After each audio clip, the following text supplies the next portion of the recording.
Good morning, everyone. My name is Darrell Epps, and I'm the Deputy Director of SUNY's Office of Higher Education and Prison. It's truly an honor to be here today with you all to present this morning's Heroes Award to SUNY Chancellor John King.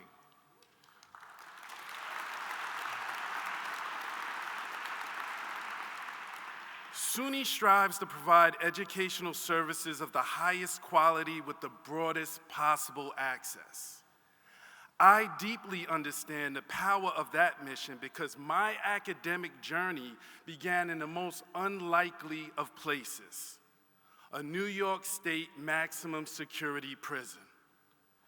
I grew up the oldest of three brothers in Sheepshead Bay, Brooklyn, a neighborhood with a lot of violence and a lot of drugs.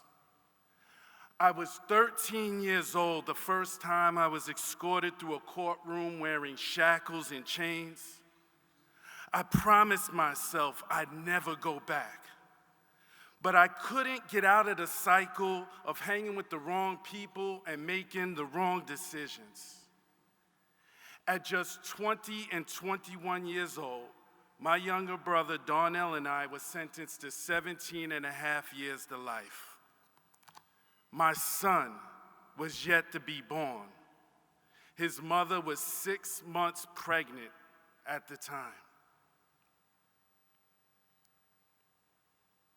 When he was 6 years old on a prison visiting floor, he said to me, "Daddy, I want to go to college and get mommy a house." I remember sitting in my cell that night thinking, I may never get out, but if I want something better for my son, I have to change. My brother and I began exhausting every therapeutic and vocational opportunity in prison. Then in 2012, we were given access to one college class per semester. Even though it was limited, it ignited a spark within us that refused to fade. 4 years later, those small steps paved the way for an extraordinary chance. We got accepted into the first cohort of an associate degree program offered by SUNY Cayuga in partnership with Cornell University. Finally, I could model what I wanted for my son.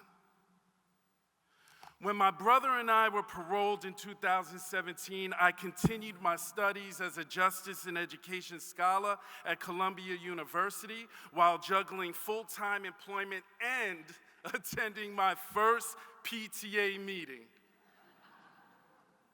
Higher education became my anchor amidst the chaotic winds of reentry, providing stability and hope in a world vastly different from the one I left as a 21-year-old.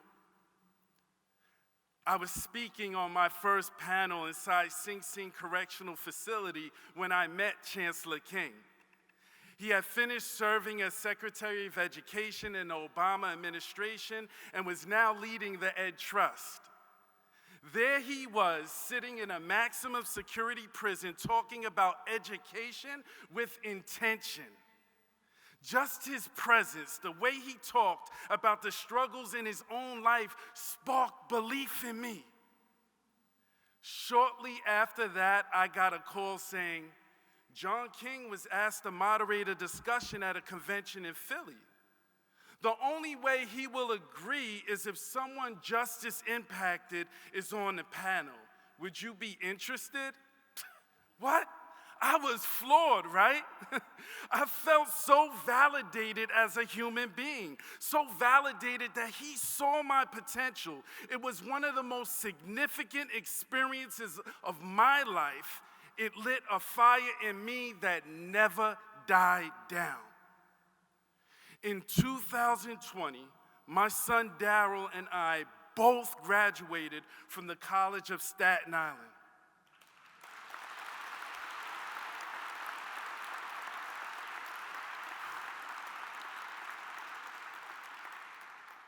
We did it together. A year later, my partner and I, bought our first home. At the same time, my younger brother Jonathan earned his degree and became a lieutenant in the NYPD. He actually followed in my mom's footsteps. After years of domestic violence, she wanted to take the power back in her life and is now a retired NYPD officer too. Last May, my brother Darnell graduated from Yale with his law degree. And one week before, I proudly received my master's in social work.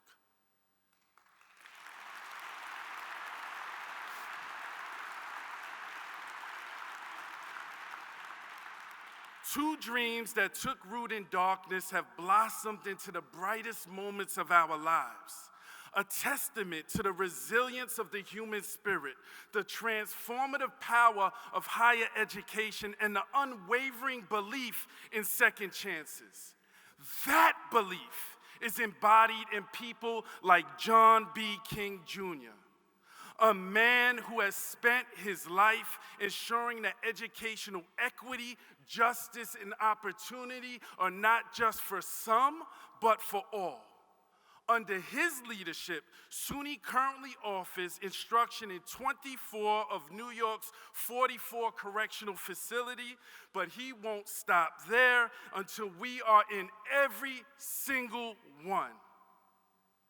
In the meantime, as was published in a recent letter to the editor of The New Yorker, Chancellor King keeps showing up in full regalia at graduations held in prison rec rooms across the state.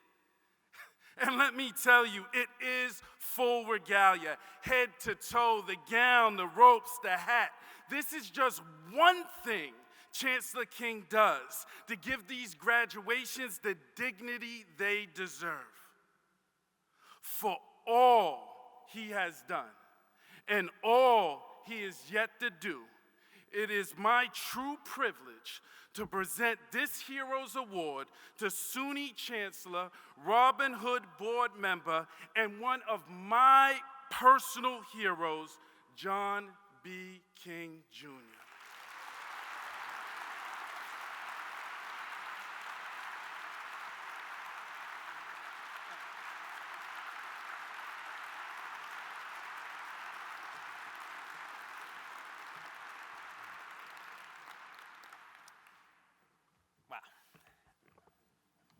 Daryl, thank you for proving that with access to education, anything is possible. Can we have another round of applause for Daryl?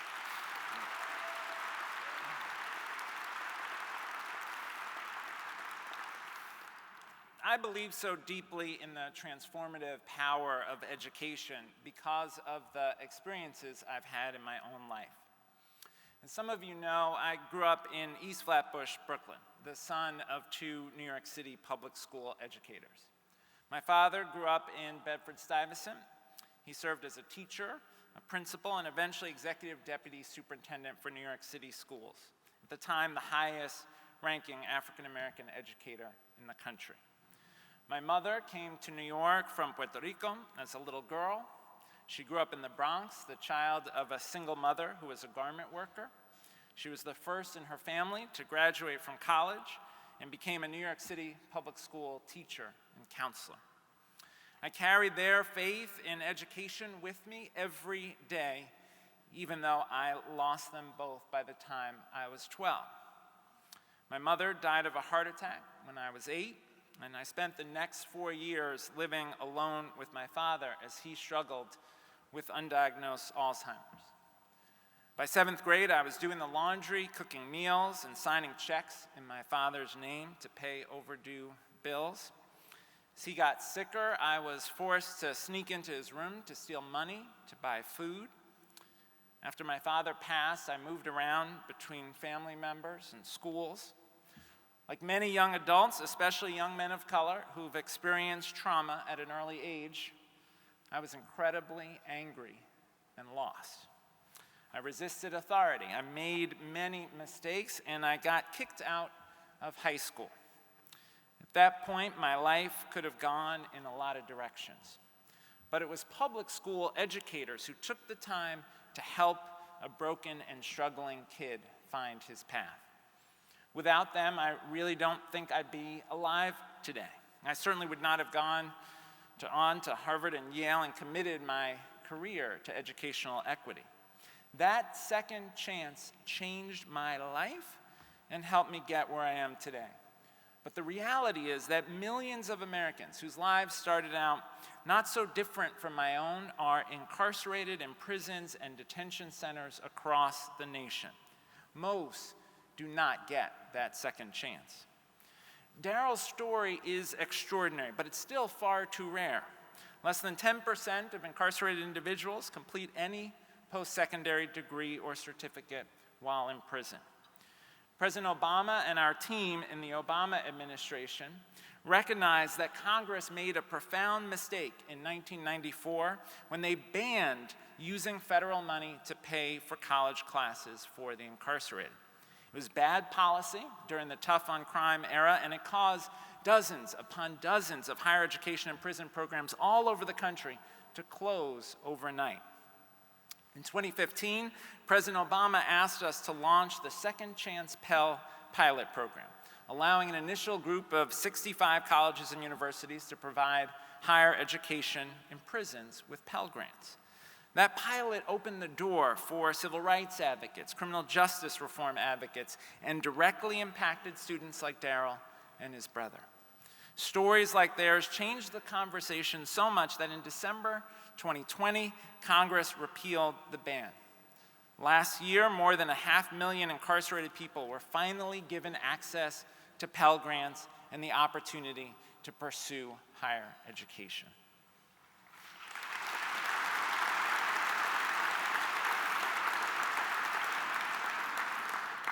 It's amazing to see the development of public policy through to the impact on the ground at places like SUNY. As Daryl said, right now we have 14 campuses offering degrees in 23 state prisons and 1 federal facility, serving more than 1,000 students each year. We are the largest education provider to those who are incarcerated in the state, and we aren't done yet. We want to have a SUNY program in every correctional facility in the state. These programs are a perfect reflection of the Robin Hood spirit. Study after study has shown that every dollar spent on college courses for incarcerated students saves $4 to $5 in reincarceration costs. That's because, according to a RAND Corporation study, individuals who participate in any type of educational program while in prison are 43% less likely to return to prison. Those who leave with a degree, their recidivism is in the single digits. In contrast, 78% of those incarcerated in state prison who are released are rearrested within 5 years. It just changes your trajectory to be able to come home with a degree that allows you to get a good job. And so from a poverty-fighting standpoint, from a social mobility standpoint, these programs are incredibly meaningful. But more than that, when we invest in incarcerated individuals as students, rather than labeling them only as offenders, it changes their view of themselves. I will always remember what Daryl told me when we first met, that getting his degree in prison was the first time in his life he had any moral credibility with his family. His ability, Daryl's ability, to model going to college on the inside kept his son on the right track on the outside. What we have to consider is this: 95% of people who are incarcerated are coming home. The question is, how do we want them to come home? In a just society, there is consequence, but we don't have to dehumanize. Every single one of us, if given the right opportunity, can be more than the sum of the mistakes we have made. One of the things I love most about Robin Hood is that we believe in second chances, but we don't like to leave things to chance. We know that when we ensure access to higher education, we don't have to depend on luck. Whether you are motivated by justice or economics, we must take on the fight against poverty not only in our elementary schools or at the college level, but in our prisons too. And we must do it in the Robin Hood way, with rigor, evidence, advocacy, and scale. This is the evolution of the belief in education my parents gave me, the thing that gets me out of bed every morning. I've worked in government, I've started schools, I've run nonprofits, I've spent time in literally thousands of classrooms. After serving on the Robin Hood board for nearly a decade, I can tell you it's hard to find people who care this much about getting people on a path out of poverty permanently. That's what America is supposed to be about. Robin Hood is one of the places it's still possible. I want to thank my colleagues at SUNY and the New York State Department of Corrections and Community Supervision, my family for all their support, and I want to thank you all for this tremendous honor. And on behalf of every person in every cell who's been given access to an education, and everyone who is still waiting for that chance, I want to thank Robin Hood for shining a light on this important work here today. Thank you all so much.